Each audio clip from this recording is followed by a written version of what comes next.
Hello and welcome to another Keystone Collector costume jewelry haul video. This time we're going to look at some stuff I got yesterday in Adamstown. I don't know if you are familiar with Adamstown, Pennsylvania, but it is a very small town with a very large amount of antique and thrift stores. So it is close enough to do a day trip for us, and we decided, kind of spur of the moment, to go out and just, see what we could find. All right, so the first place we went is called Adam's Antiques. And we went there, I think, for the first time yesterday because I don't remember ever having been in there before. It's so hard to remember sometimes because there's so many places and we just kind of randomly stop at them. So this was the first place we went. It was very large, a very, big co-op antique mall type of place. A lot of cases filled to the brim with amazing jewelry. There was just really some fantastic stuff in there. Of course, a lot of it is, above my price range, or it's, good for collector price ranges, but I like to find things at a deal, right? So I don't come out with a ton of things, but this 1, 2, 3, 4, it looks like I got about 6 pieces there. So this was the first piece I picked up. Look at this cute little rooster. There he is. Okay, so when I first saw him, I thought, he's a little rough. He's missing his little tail feather rhinestones there. They're small navette shape. And he's missing his little eyeball rhinestone. And the faux pearl, it's not in the best. It's not really missing. Like some of them, the paint or coating has totally worn off. This is more just like, it's almost rough feeling. It's almost like bumpy. I don't know how to describe it. So this guy, he really needs a little bit of a cleanup, but he was at the price where I was willing to get him and try and repair him. Hope I have the right rhinestones in my collection. I have a bunch of like new old stock vintage rhinestones that I use to repair things. And I'm just haven't had a chance to look yet, but I'm hoping I will be able to find it. There is also a little bit of verdigris. I don't know if you can see it kind of at the bottom of the clasp there, but it's a green substance. And if you don't know, verdigris is a corrosive and contagious. It's literally like a disease on your jewelry. So if you go and look and see, hey, I have some of these pieces in my collection that have green on them, you'll want to kind of separate them from the rest of the jewelry so that it doesn't spread. And you can clean it I use vinegar. Other people use a variety of different things. But the reason I bought him anyway is because, first of all, I turned him over and I saw that Coro sign, and I just love Coro. This has the copyright, so it is post 1955. I think that's the copyright, isn't it? Yeah, that's a C. And it has the Pegasus? Is that the Pegasus? It's sorry, it's hard to tell. I think there might be a little Pegasus there. I don't know. I'm going to have to look closer with a loop. But this one is probably 1960s. It was around since literally the early 1900s, but it is obviously later than that because of the copyright sign. Speaking of Coro, Coro and Trifari both used beautiful poured glass leaves back in the 1940s and 1950s. I looked through some of my jewelry books. I have quite a few reference books. I mean, like 2 bookshelves full of reference books because I'm a little OCD. Whenever I see a jewelry reference book, I pretty much buy it. And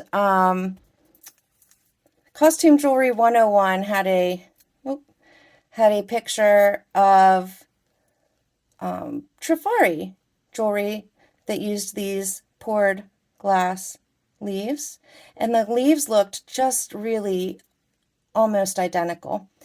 When I looked at Coro's, Coro used similar ones, but they looked more pointy on the molded edges here. See how it kind of comes up and then it dips in the middle? On those kind of edges, they were more pointy on the Coro ones. So I thought these looked very, very similar to the Trifari ones, though. And in fact, I found listed online a brooch almost identical to this It had the same amount of leaves and the same exact looking leaves, but it had a metal gold tone center part, and it was marked Trifari. And this one is very similar on the back as well as that one, except it had this smooth round dome, but it did not have a rivet, and it was marked Trifari. But it did have the hook for a pendant as well as the brooch pin.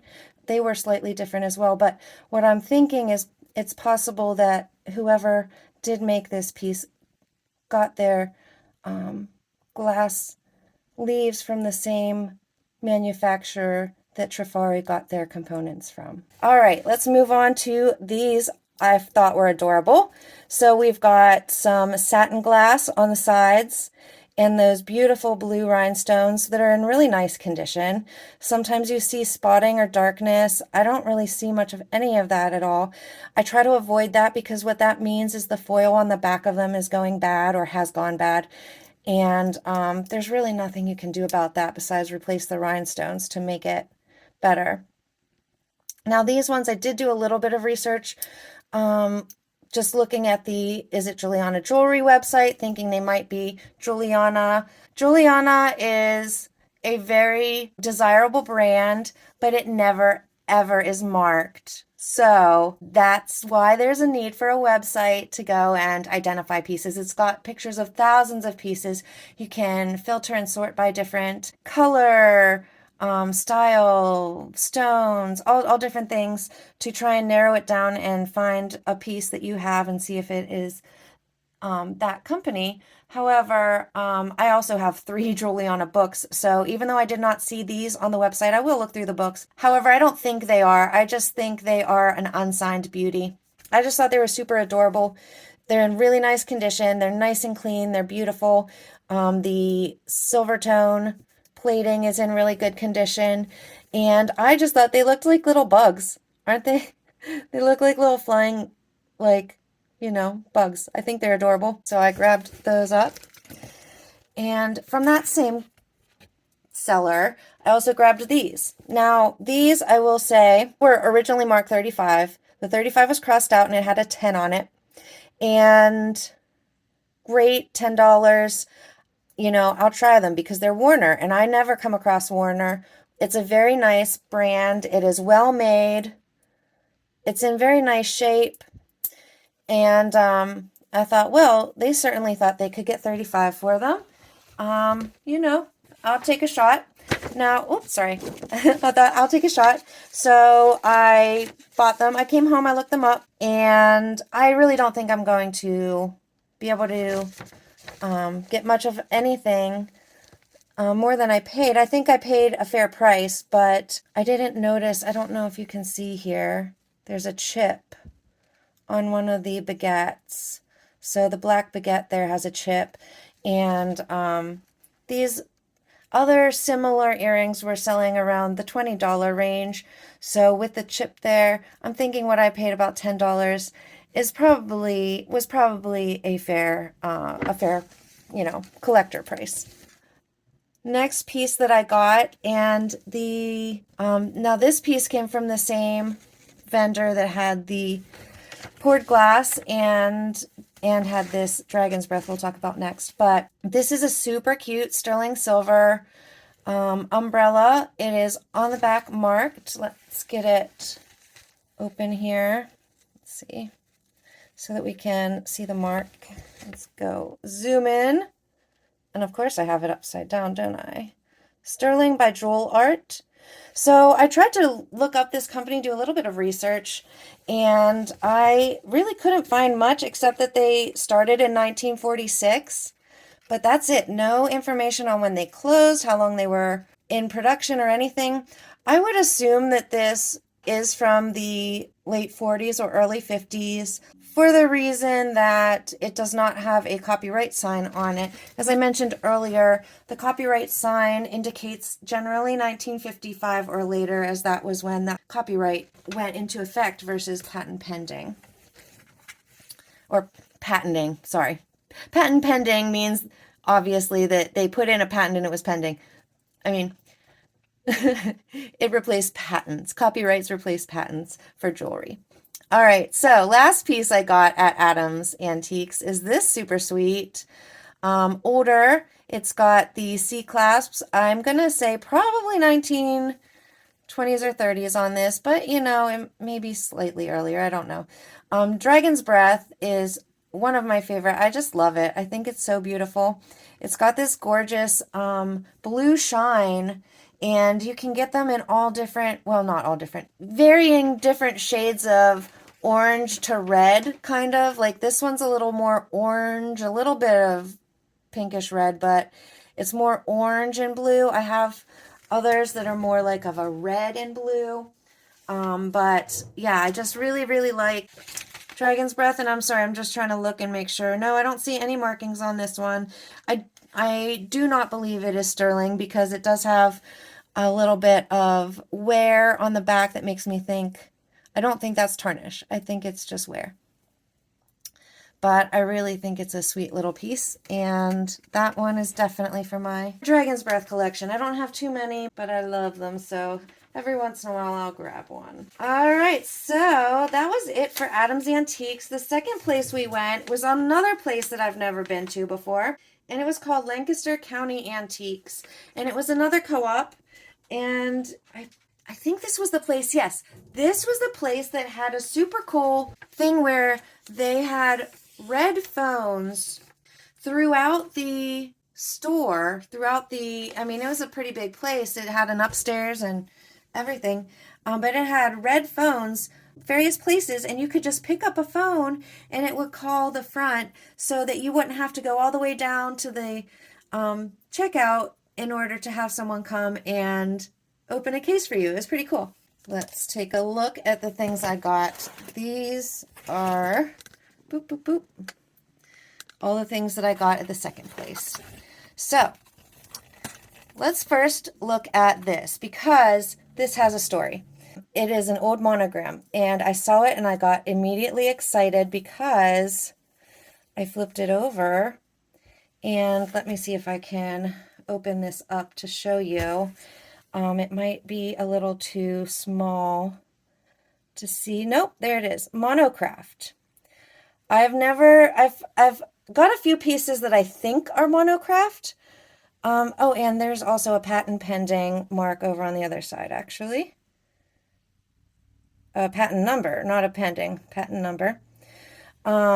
So this one's definitely for my personal collection because it's the first Monocraft signed I've ever found. And Monocraft was a company that was formed prior to Monet jewelry. So most people will recognize, if you are a vintage jewelry collector, I'm sure you recognize the name Monet. Basically, in the 1920s, Monocraft was formed prior to Monet, and they actually started making monograms for license plates for cars, or bumpers, license plates or bumpers, I forget, I'd have to look at the Monet book. But they quickly moved to making monograms for handbags and purses and, as you can see, brooches and all kinds of different things. And they had a number of different designs, and a lot of these were created with just a blank, and then you would go into the store and tell them your initials. Okay, sorry, I wanted to take the tag off to show you the construction of it. So when these were created, they were made so that there were 3 parts that could get a letter put into them. So they were made kind of individually for the person. And you could literally go into a store in some cases, pick out the design you want, the brooch you want. They had other ones where it was like a rectangle with letters in it. They had a whole bunch of different designs, but you would pick the design you want. You would pick your letters and the style of letters that you want, and they would, on the spot, plop those letters in there and secure them and make you your monogrammed custom brooch. So I just think they're so cool, and just was really excited to find one. And the same exact vendor had these little Monet charms from the probably 1960s. I'll look them up and find out, but the reason I grabbed these was because they were on their original tags. Now the tags you can see are pretty, eek, you know, gross, a little gross. But I just thought it was super cool that they were on there, you know? So I grabbed those. There was one other one. I forget what it was, but for some reason I didn't grab that one. I don't remember why. All right. A few more things. So this was a lot of 4 rings. They're Barse, and Barse used bronze. I mean, they used sterling and other things too, but these 4 are all bronze. And they are marked inside Barse, Thailand. And they used beautiful different stones. I'm not even sure what this stone is. It kind of looks like possibly some sort of jasper. I don't really know. It's very cool though. It just has a really neat look. But what I really love about this one is just the beautiful design of the ring itself. It is absolutely lovely. So that's number 1. I got 4 rings altogether. It was a lot of all 4. This one is another stone. I'm going to have to look up what the stones are because I really am not sure what this stone is either. But look how cool that is. It's like branches. Barse has really beautiful designs. A lot of them are really big and chunky. This one is probably some sort of like reconstituted turquoise or something like that because I don't know. I'll look up and see what they've used in the past. Maybe I can find this ring or a similar one and find out exactly what that stone is. They've kind of got me a little stumped, which is slightly weird because I did used to go to tons of gem shows and my metalsmithing teacher was a gemologist. So I've always picked her brain, and I wish she was, I wish I was still in contact with her to ask her about those kind of things. But this is last but not least the 4th Barse ring. And this one I think I'm probably going to keep for I put it on beside my other ring. But I think I'm going to probably keep for myself because I think it's super cool. It's carnelian. That like reddish, orangish, beautiful. It's almost like an almond shape. And I just think that is beautiful too. Like I said, I just think they have amazing detailing on their pieces, and they're substantial. They are big, heavy, chunky, well-made pieces. All right, only 2 more from this place. Now this next one is definitely another keeper. It does have a mark on the back that is small, and I can't read beside the mark that says sterling, but it is a kitty cat, and I just have a weakness for kitty cats. So down here there's a sterling and a small. It's just so small, I know I'm not going to be able to show it. And then last but not least, beautiful sterling silver and pearls and marcasite. And this one I didn't look at until I got home, but as soon as I looked at the back, I saw that diamond shape with the line down the middle, and I knew exactly what it was. It's JJ, Judith Jack. I don't know if that's visible. Sorry for the Judith Jack, JJ, sterling. I really like Judith Jack pieces. This is very, very, right on spot for her style.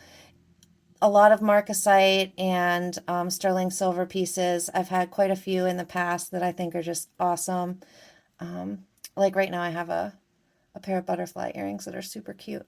But I just thought it was a very cool design. She has a lot of very, almost like Art Deco style pieces. And so this one I just thought was particularly stunning. So I couldn't, actually I was about to pass up. These 2 were at the same vendor and it was right by the checkout. And I was actually about to pass them up until they said, well, if you're spending over $100, you get an extra 10% off of everything. And I said, sign me up. Give me those brooches. So here we are. All right. We took a little bit of a break after these two places because they were big. They took a long time. So we went and ate, and in the plaza where we ate is one of my favorite places in Adamstown. It's called Uncle Funky's. The owner actually also sells on Whatnot under the name Uncle Funky's as well. So if you've used Whatnot in the past, you've probably seen her because she is on there regularly. And she's got great stuff. They always have great things in there. The pieces that I got from her are generally things that I'm going to be again, keeping for myself. But I got some older pieces from her. So I'm just going to quickly go through and show you. Now, this one I think is so cool. And I don't know, like, how well... You know what? I need something white, I think, background to show it on. See if we can get it clear. It is glass, pressed glass, cameo. Probably like, well, I saw people have it listed as Art Nouveau, 1920s. I'm not positive yet. I will be doing more research. It is a very interesting construction because it's literally just wrapped wire the whole way around and forming the pin. So it's literally just one piece of wire that forms that entire brooch. But it's very lovely. The only thing I didn't notice, again, until I get, you gotta be more careful than me. There's another little chip. See right at the top, right kind of where my finger is. There's a little chip on the edge. It's not terrible. I didn't notice it when I was looking at it in the store, obviously, so it's not that big, but, you know, it's always best to be very careful. Okay, so these are the other two pieces I got. I truly don't know what this is. It does not feel like glass to me. It does not feel like stone.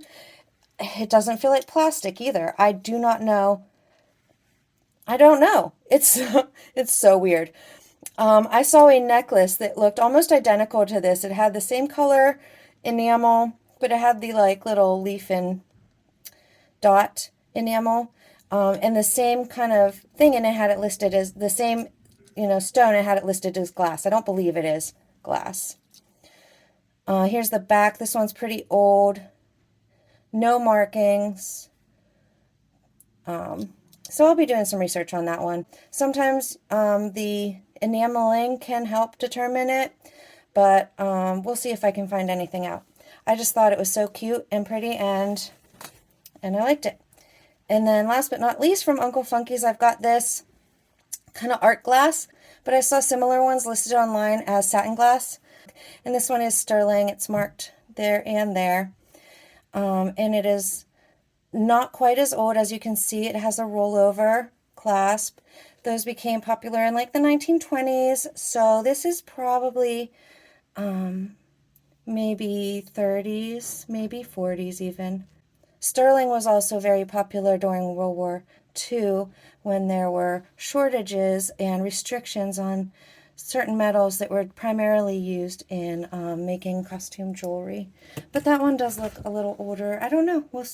I'll do some more research on it. But again, those ones were from Uncle Funky's, and I just think she has super cool, super nice things. All right, right across the plaza from Uncle Funky's, in the same plaza, is a place called Vintage Kitchen.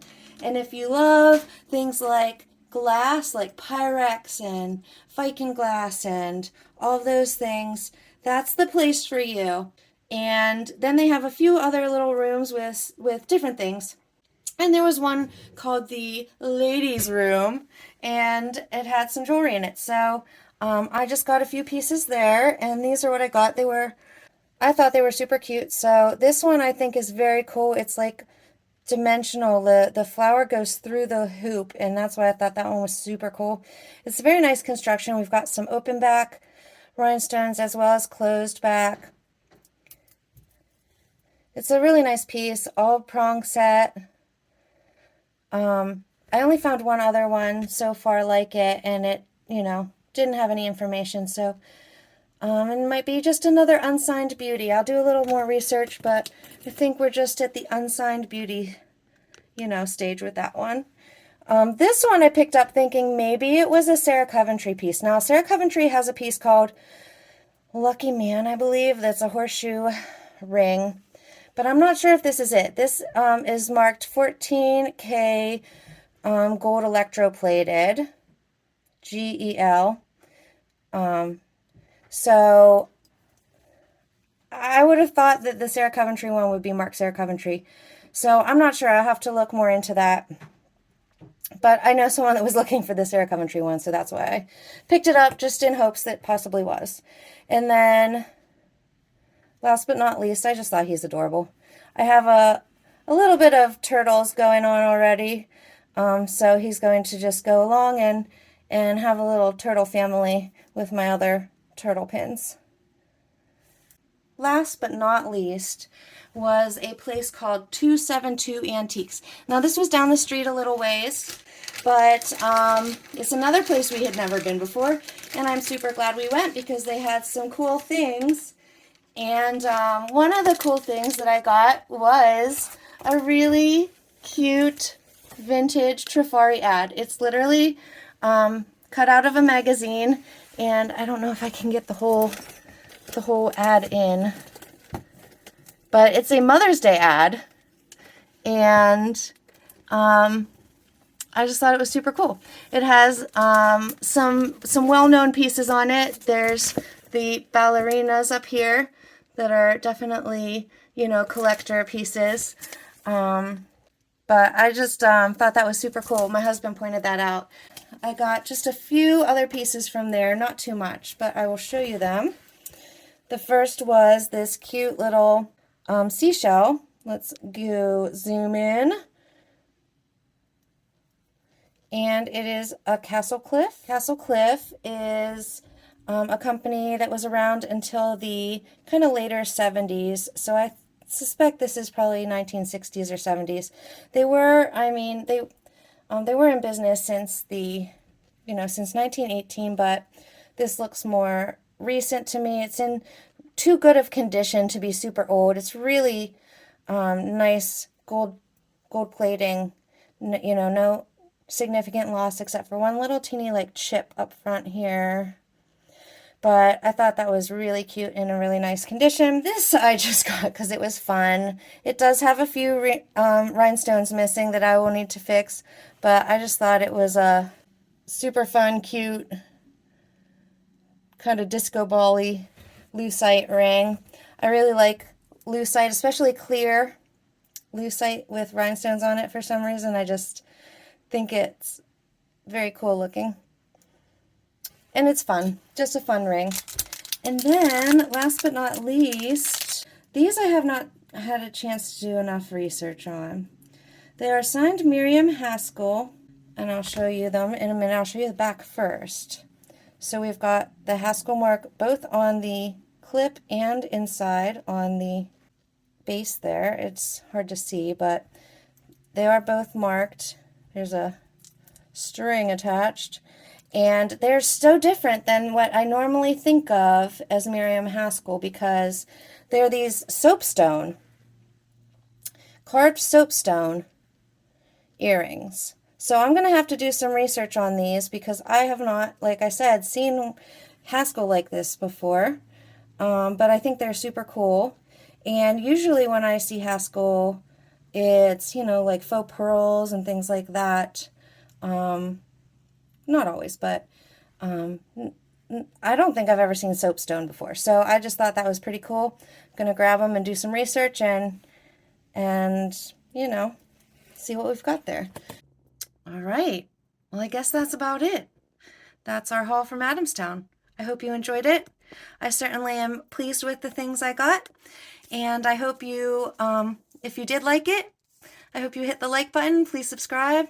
I am certainly going to try to keep this up and have more videos coming on a semi-regular basis. So thank you guys. Have a great day and hope to see you again.